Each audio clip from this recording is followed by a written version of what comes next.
Hello, and welcome to Ask Dr. Dawn. The opinions expressed in this program are those of the speakers, and this is a program intended for education and entertainment. It should not be construed as a substitute for a medical consultation. We're going to start off with an email from Carl in Gulala, California. I love that name, Gulala.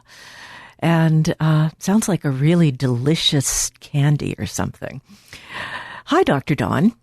I'm a longtime listener back to my grad school days at UCSC in the 90s. Wow, that is a long time, Carl.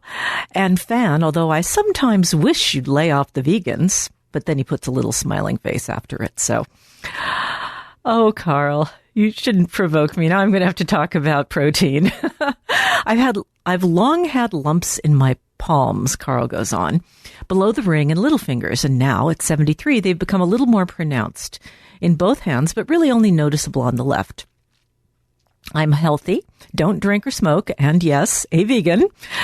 The only med I'm on is lantanoprost. My optometrist wanted to be proactive a slight increase in my eye pressure. So you are a healthy vegan. The lumps are slightly tender but not painful, and scanning the Mayo Clinic and the WebMD websites, it looks like a pretty clear diagnosis is Dupuytren's contracture, which I'll try to confirm on my next general checkup in a few months. But if that is the proper diagnosis, the condition isn't currently severe enough to cause any problems with my daily activities, which include playing a musical instrument, and I can still flatten my hands on the table. But since Dupuytren's contracture is said to be progressive, I'm considering treatment options and read some claims that acupuncture can be effective.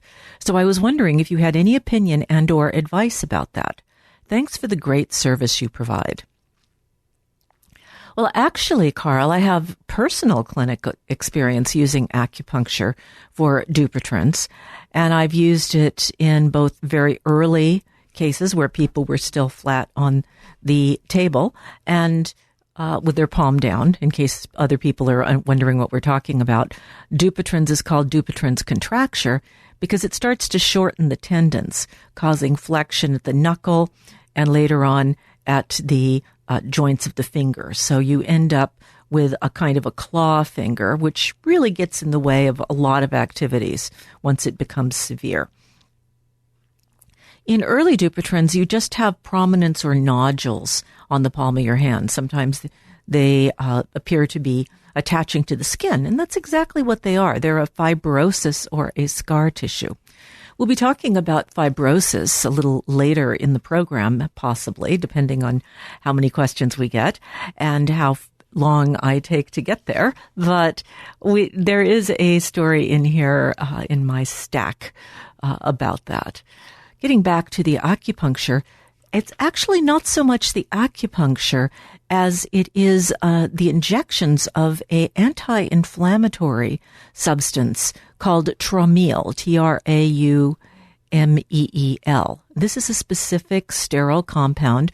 It's basically, because it's a homeopathic, it's, effectively sterile water that has been infused, let's say, with a energetic essence.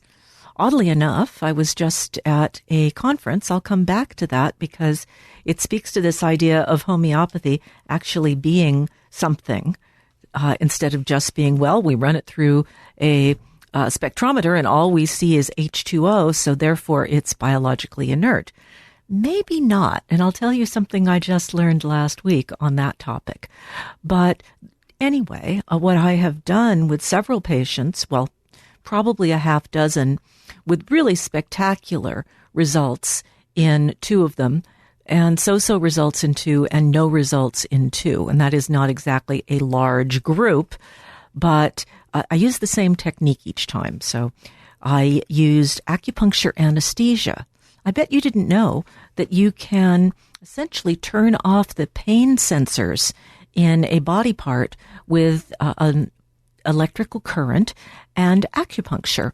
I actually use this sometimes when I'm doing a frozen shoulder, and you can take someone who has a quote-unquote frozen shoulder and get them really, really numb, hit a couple of trigger points, and then force their shoulder to move more than it's moved in a year, perhaps, and as long as they keep it moving after that, they will be restored either partially or totally in terms of their range of motion. It's really quite amazing.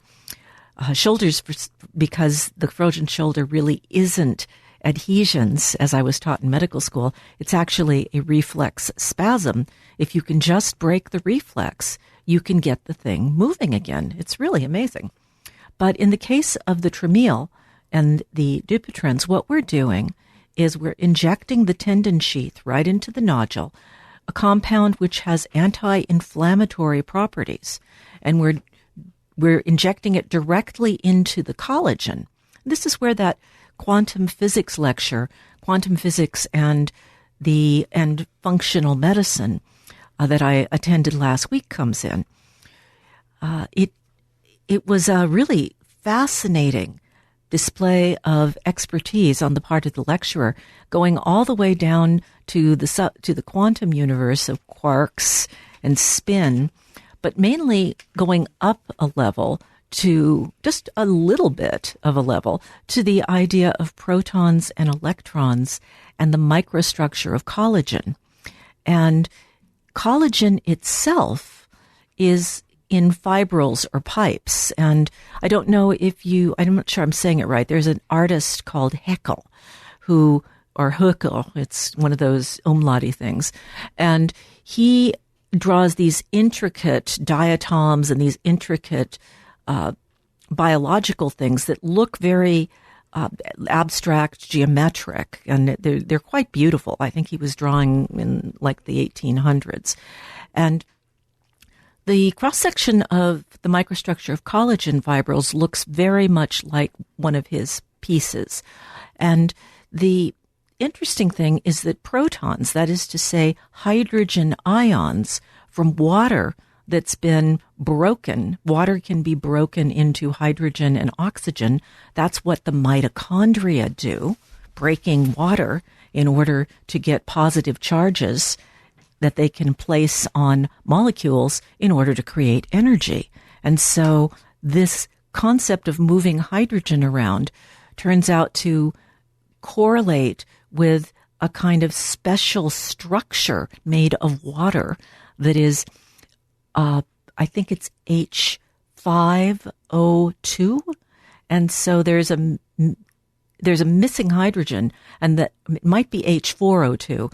It's H4O2. And so you have these two missing hydrogens that are able to bond with other water molecules in a kind of, effectively a crystalline formation. But those hydrogens can bounce around from molecule to molecule. So they actually can carry charge. And you can do like a row of dominoes going down. You can run energy or an energetic charge. And I really think that's what's going on with acupuncture and qi. And it very well may be what's going on with homeopathy, that there is the sort of seed crystal that isn't something that we're able to measure with our current technology, but that we can essentially postulate mathematically that explains a heck of a lot. And the fact that this is going through collagen tubules, you can almost imagine a sort of linear fiber optic crystal made of this special kind of broken, reconstituted water, which, by the way, forms a crystal that's a hexagonal close-packed cell, which seems, that's what the bees get in their hives just by pushing their bodies together. It seems like one of those sacred universal fractals. So I'm kind of persuaded just because of the sheer beauty of the idea, and also because it explains things like why osteopathy and chiropractic can affect, you work on someone's ankle and their neck gets better. It explains a lot of the craniosacral work, which seems to be very effective. It explains how acupuncture can affect things at a distance and how it can go all the way down to the DNA, because down there in the nucleus of the DNA, you actually have essentially microtubules. And these microtubules are made of the same amino acids that collagen fibrils are. They're just, of course, much, much smaller. And it's all connected in this incredible spider web network of actual physical connection. But this physical connection is made of water molecules and dancing hydrogens. So I'm very excited about this concept, and it has absolutely nothing to do with your question. I think that you could probably find in Gulala an acupuncturist who knows how to do acupuncture anesthesia. If you go to the Helms, HELMS, School of Acupuncture website, I think it's helms.org or something, but you'll find it if you just search Joseph Helms Acupuncture. Once you get there, they have an academy, and this acupuncture anesthesia is one of the things that they are taught. You could also go to the American Academy of Medical Acupuncture and go to their Find a Practitioner site, which gives practitioner profiles, and you can see who's doing electroacupuncture anesthesia. I've stitched up wounds I've sutured wounds using this kind of anesthesia, and the person has not, I don't let them look while I'm doing it, but they have not felt the sharp pokes from the needle. So I know it's working. I don't have a placebo-controlled double-blind trial, but I'm persuaded. And I think the tracheal injections in early Dupuytren's work by turning off the inflammation that's driving the fibrosis, breaking the vicious cycle, in other words, of stem cells transforming into fibroblasts and then laying down sticky collagen that glues the tissues together and leads to the formation first of the nodules and then to the adhesions. So I hope you enjoyed your answer, and I hope the rest of the audience did as well. Moving on to our next story, I wanted to spend a few moments on vitamin A, because if you have low amounts of vitamin A in your body and you happen to get measles, you're in for a much rougher ride, a much higher probability of encephalitis or other severe complications like cardiac damage. Brief vitamin A treatments can help children and adults who are already sick with measles. Studies have shown it reduces the risk of serious complications and death in patients who are deficient in the vitamin.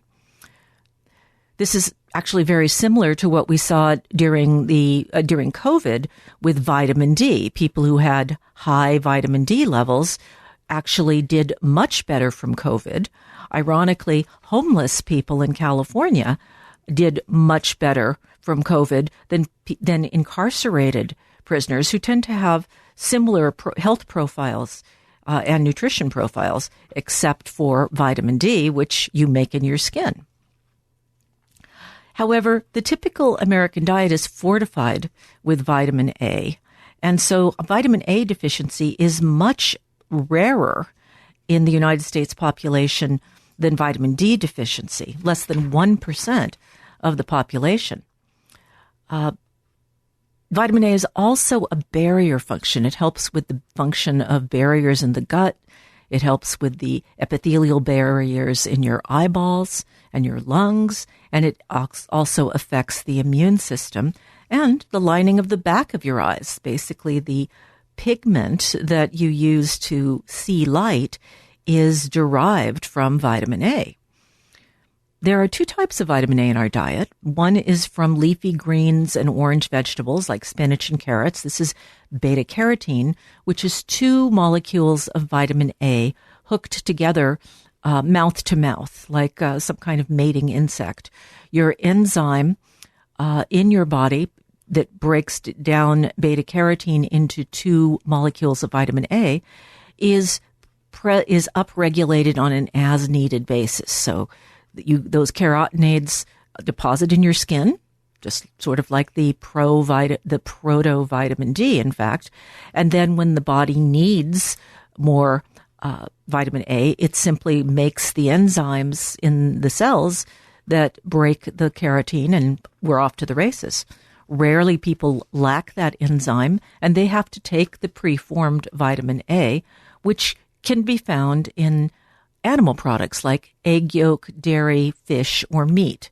So just to tease my vegan friend, it's as long as you don't have, if you're a vegan, you might want to check to make sure that you do have that beta carotene conversion enzyme because, the natural diet of humans is mostly vegetables, but avid for meat when you can get it.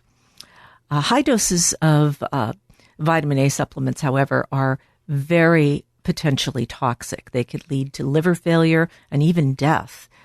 It takes a lot of vitamin A to kill you, but it doesn't take very much in a pregnant woman to lead to birth defects like cleft palate.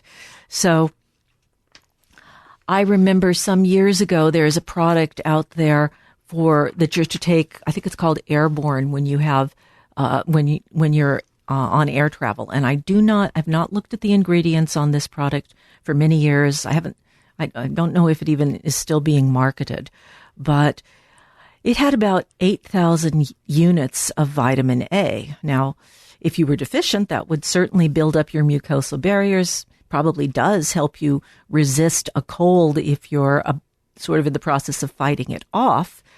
It makes sense to take it before getting on an airplane. But if you were to take it every 8 hours for several days, you would be getting a birth defect dose of vitamin A. And I noticed the package at that time did not have any warning about being consumed by pregnant persons.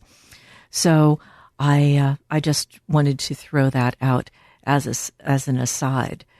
What's the maximum safe dose of vitamin A? Probably about 1,000 international units or 3,000 micrograms. So just to give you a sense for the levels of safety for that particular vitamin. Okay, let's move on to taking a closer look at vitamin D and gut health. Now, this is written by Professor of Dietetics and Nutrition at Florida International University, Jacqueline Henderson and Christina Palacios, writing a commentary about some of their research. They recruited 213 children and teens in South Florida, most of them Hispanic, some Black, before starting taking a fiber supplement. This was called the Meta-Bone trial, looking at how a dietary fiber supplement affects bone mass. So great. Okay. They were studying something else, but they measured their vitamin D levels as part of the intake of the study subjects, naturally wanting to exclude if someone was vitamin D deficient, that you might want to take them out of the study because you could think that they might mess up the effectiveness data if they ended up in the treatment group. So it makes sense. They found that 68% of the children had suboptimal vitamin D levels. That means a level less than 30. By the way, that used to be normal. They very, very quietly changed the level in the face of an overwhelming amount of evidence that they had set the level, the safe level, at the level that would allow you to get osteoporosis and osteomalacia. And what they had said it was the level that wouldn't let you get the really bad disease, which is rickets, where your bones bend in childhood. So anyway, vitamin D can be obtained from foods, but most people in the United States get the vitamin primarily from exposure to sunlight. But young people don't spend as much time out there in the sunlight as they used to because it interferes with their screen time, I think. In adolescence and during that growth spurt that occurs just before puberty, this is a time of profound physiologic changes, including rapid changes in bone mass. So vitamin D deficiency may set people up for life with problems. But it's involved in a lot more than just bones. There are vitamin D receptors in many different organs: bone, intestine, parathyroid gland, pancreas, immune system. It regulates calcium, but it also stimulates cell differentiation. This is, in other words, taking a stem cell and turning it into a body cell replacement, if you will, is influenced by vitamin D. It's also essential for insulin secretion, blood pressure regulation, muscle repair and regeneration. I said immune function, insulin absorption, and insulin release. In the gut, vitamin D receptors help your gut produce tight junctions to maintain your intestinal barrier. So in other words, vitamin D fights leaky gut. And disruption of the intestinal barrier is linked to many diseases, including liver disease, type 1 diabetes, obesity, celiac, inflammatory bowel disease, and colon cancer. So you don't want the leaky gut, and the vitamin D helps protect you against it. This is particularly important for people who are taking drugs like nonsteroidal anti-inflammatories of any kind that reduce the protective mucus in the gut, therefore exposing bare gut epithelium to injury from the passing fishbone or raspiness of the fiber or whatever else may be coming along for the ride. Vitamin D deficiency is present in about 15% of children and adolescents in the United States. It's really high among non-Hispanic Black children. So during the Industrial Revolution, when people came from the countryside and went to the factories, to these, they lived in industrial slums, tall tenement-like buildings that were built so close together that they blocked out the sun. So the area between the buildings was always in shadow, and that's where the children had to play. So they didn't get the outdoor vitamin D that they'd been getting, but they were growing, but the bones that they were putting down stayed soft. They didn't get enough calcium because they couldn't absorb calcium from the poor diet. There are very few natural foods that contain vitamin D: fatty fish, egg yolks, and mushrooms. So it's been put in fortified foods like vitamin D milk, cheese. The plant-based milks are all fortified with vitamin D, breakfast cereals and infant formulas. It's in a lot of processed foods. But when you're looking at natural foods, especially if you're vegan, you really probably need to be getting out in the sun, and especially if you have darker skin, because it takes more sunlight to produce vitamin D in darker skin, whatever your cultural background might be. So vitamin D, very important. Vitamin A, very important. Vitamin deficiencies, one of fairly common in the United States population. And I have to say, our current Secretary Health and Human Services lead is a mixed bag, but I really do appreciate and agree with what he has to say about the American food supply and the needs to improve it. I guess no ill wind that blows no good, or however you want to put it. Okay, let's move on to another story. Scientists have developed the world's smallest pacemaker for newborns, reports Smithsonian, a device just half the size of a grain of rice that is injected into the heart of a newborn infant and dissolves when it's no longer needed. You see, about 1% of babies are born with heart issues, and after their surgeries, they may need a temporary pacemaker. But in about 7 days or so, most patients' hearts self-repair, says a pediatric cardiologist named Igor Efimov. And he helped create the device. He's at Northwestern University. The pacemakers that have previously been used are external pacemakers. The new pacemaker is injected into the heart, and it's controlled through a small patch on the baby's chest. And get this, the patch emits light, and the light passes through the baby's skin to their heart, where the photons are detected by the pacemaker, and it turns on the pacemaker when this this is a monitor, basically a heart monitor monitoring the EKG. And if there is an irregular heartbeat, it sends a flash of light, like an alarm, to the pacemaker, and the pacemaker takes over the heartbeat, preventing a lethal arrhythmia. Returns the heartbeat to normal. And the thing that's really wonderful is this thing dissolves, because you don't want to be doing taking a pacemaker out from a baby heart that you may have just operated on. It's very irritable. Even in adults, taking out a pacemaker can be a problem because the wires get enveloped in scar tissue. They can also get infected. That's how Neil Armstrong died. I didn't know that until reading this article. This thing is 1.8 millimeters wide and 2.5 millimeters long. Like I said, this smaller than a grain of long grain rice. And researchers believe that they may be able to develop a similar device for adults who need temporary pacemakers. So isn't that amazing? Well, I guess after reading this latest research, I guess I'm just going to have to take a deep breath and find a weekend to kick back and chill and get that Shingrix vaccine on Friday, and then wait 6 months and do it again.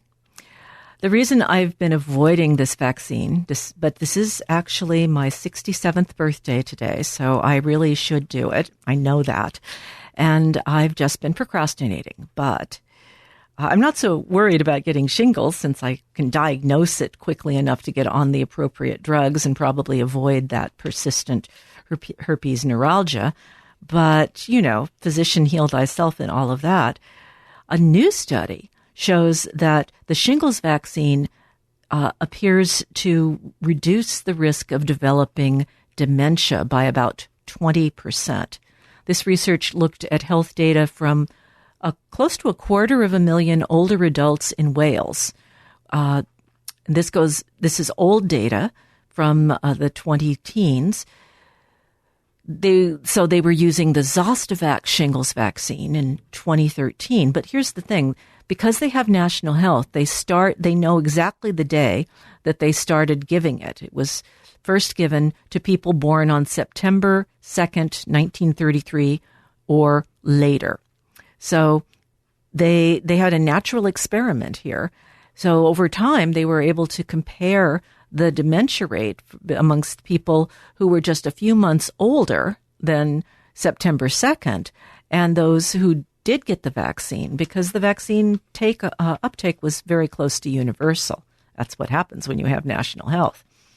A drop in dementia rates among the vaccinated group was significant, particularly among women. It's not clear why it offers protection. It may be because it reduces inflammation in the nervous system, or it may trigger broader changes in the immune system. One hypothesis that I have is because shingles, which is varicella zoster, is very close to herpes zoster. So herpes is, of course, a cousin, if you will. And we know that herpes infections, oral herpes, is a risk factor for dementia. So maybe you're getting some cross immunization that is reducing the frequency or severity of the reproduction of at least one of the herpes viruses, maybe both of them, in the brain.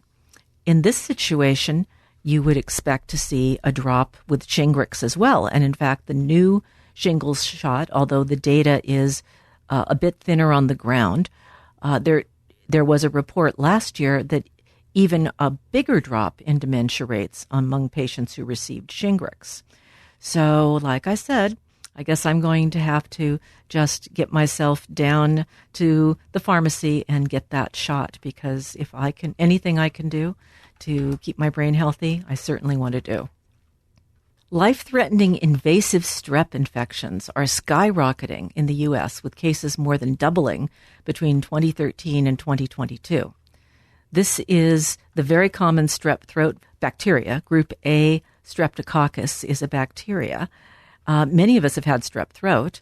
This we're talking about is invasive strep. It secretes a compound that dissolves the barriers in the throat, in the lungs. When it dissolves the barriers, it's able to spread into the subcutaneous tissue and get into the bloodstream, where it infects areas like the lung, where it proceeds to dissolve the lung because it has this special enzyme that allows it to dissolve epithelial surfaces. The lung is full of epithelial surfaces. You have billions of alveoli, the little air sacs, and every single one of them is lined with a single cell lining that can be essentially eaten alive by this bacteria.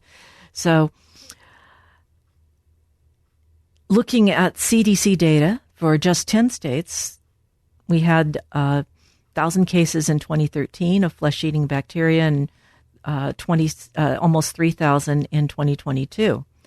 And 2,100 recorded cases in the United States, 2,000 of which resulted in death. And that's into this is just in those 10 states. So if you do the math, we're probably looking at more than 10,000 deaths nationwide. And we don't know why it's becoming more common. It could be that it's because of increasing rates of diabetes and obesity, which make people more vulnerable to infection. We certainly saw the fruits of that during COVID, didn't we? You know, with these drug resistance bacteria that we're currently looking at, it's a good time to stop, pivot, and talk about a breakthrough that has just been announced. I guess this was announced a couple of months ago. Scientists at McMaster University have actually identified a new antibiotic that works on some of the most drug-resistant bacteria on the planet. It was reported in the journal Nature on March 26th of this year. They are calling the molecule lauriocidin. And this is a critical time. We are looking at antimicrobial resistance, broad spectrum antibiotic resistance in multiple bacteria. And the real problem with this is that you know how memes spread on social media? Well, memes, that is to say, the information about how to be resistant to a given antibiotic can be spread from bacteria to bacteria across species lines. Just amazing. You don't have to be, they just have to touch, and they can send the genetic information that will allow the receiving bacteria to now make the enzyme. It's usually an enzyme that breaks down the antibiotic. So something that this particular mechanism cannot work with, that we do have right now, is silver. So I'm quite the fan of beefing up your mucosal surfaces with silver. I'm not a fan of taking it orally because I think it disrupts the microbiome. And until someone proves to me it doesn't, I don't recommend that. But I'm really a fan of squirting it in your nose, and I'm really a fan of using copper surfaces, copper to wrap around, say, your phone or your tablet overnight to sterilize it. Of course, the copper is a conductor, so you can't get messages because you've essentially put your phone in a Faraday box. But you can clean it in a couple of hours and get almost all of the exposed bacteria, like 99.99% off of it. And let's face it, we don't clean our phones nearly enough, and we touch them while we're eating, which is a really bad idea, but an almost impossible habit to break. So this lauriocidin has the possibility of saving as many as 4 million people every year planet-wide, because that's how many die from antibiotic-resistant infections. Lauriocidin binds directly to a bacterium's protein synthesis machinery in a completely new way, inhibiting its ability to grow and survive. It prevents the bacteria from making protein, so it can't divide. It came from a type of bacteria, and this was retrieved from a soil sample, like many antibiotics, that the researchers pulled out of the backyard of one of the researchers. And they let this soil bacteria grow in the lab. And while it was growing, they noticed this one bacteria, Panicky bacillus, was producing a new substance that had strong activity against the other bacteria. So basically, you've got the plate with the little pizza bit, the little growing pizza circular circles of different bacteria, and the one just keeps growing, and as it gets near the others, they would retract and get out of the way because this compound that the bacteria makes is diffusing through the gelatin that the plates are filled with that is feeding the bacteria. So it's basically allowing it to win the evolutionary battle for the food supply. Now they have the molecule. They have the molecule that does the thing.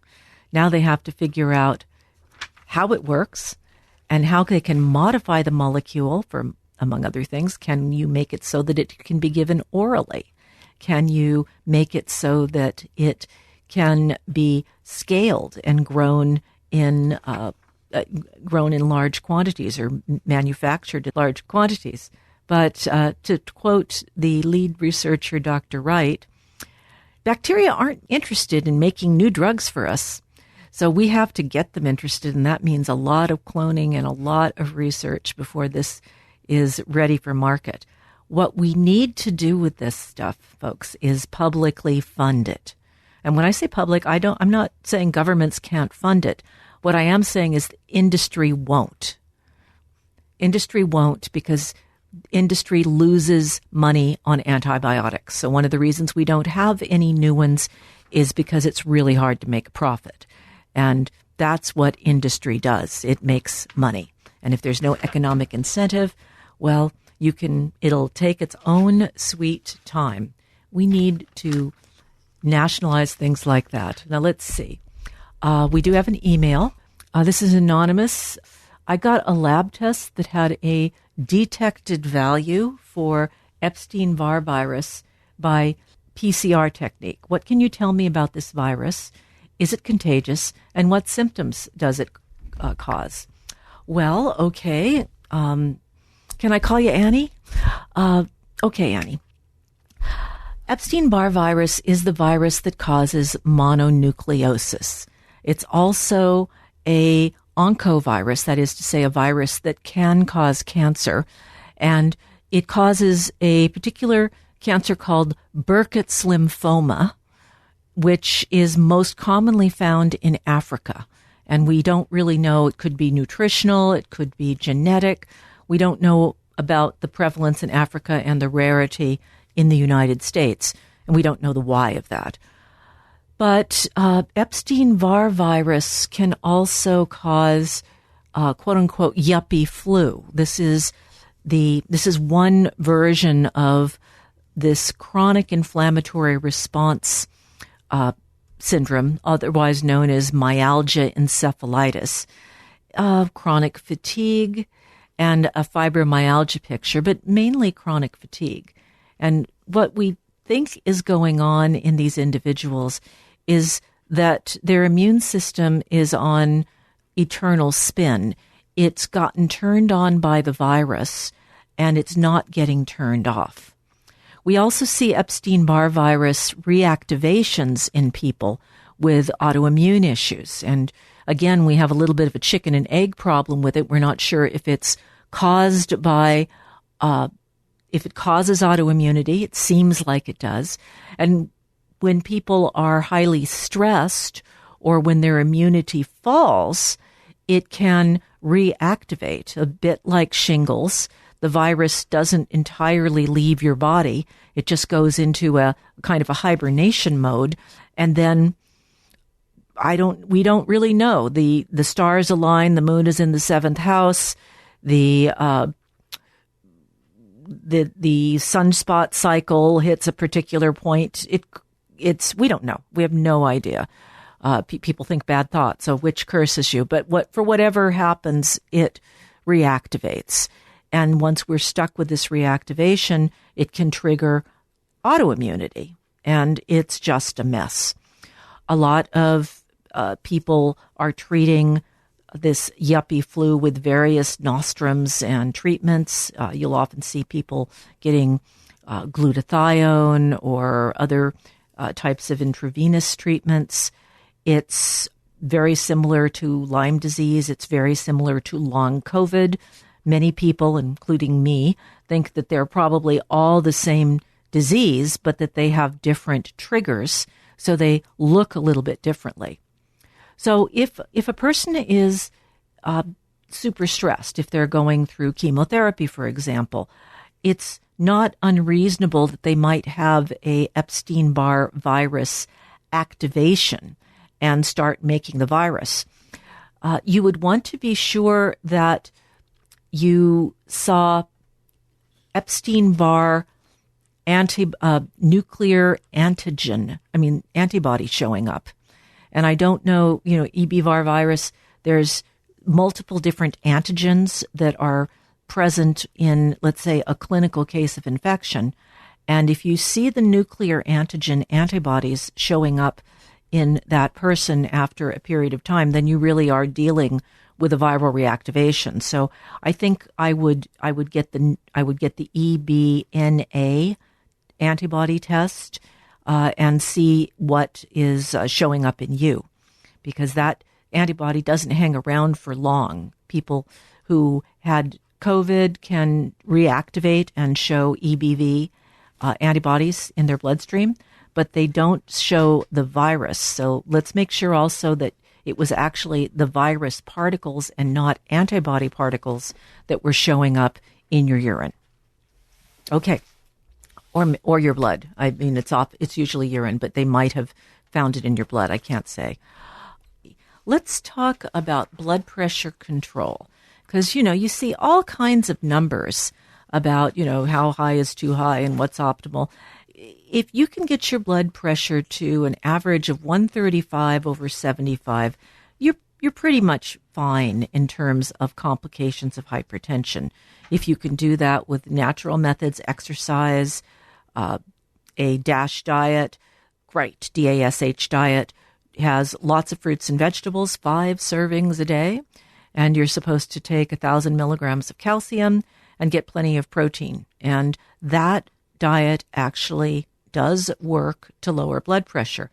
So does exercise and meditation and biofeedback work to lower blood pressure. So do those things first before taking drugs. And if you do have to take drugs, the drugs are going to have side effects. So you don't really want to take them unless you can't maintain a 135/75 average. Unless you have diabetes, type 2 diabetes. This study looked at patients 50 years of age or older with type 2 diabetes. It was a big study.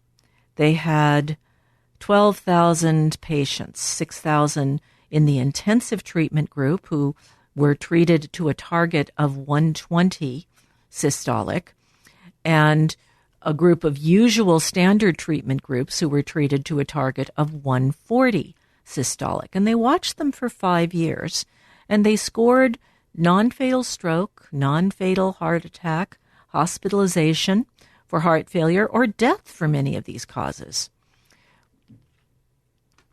And what they found was pretty significant. Keeping the blood pressure under 120 on the average in type 2 diabetics reduced the risk of these events by 25%.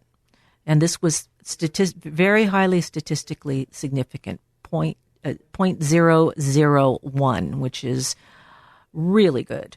And the incidence of serious adverse events was similar in both of the treatment groups. So this really suggests that more intense control in diabetics is a very meaningful thing, probably because diabetes is a risk factor, a risk multiplier for the scarring and deposition of plaque in your arteries, as is hypertension a risk factor for the scarring and of plaque in your arteries.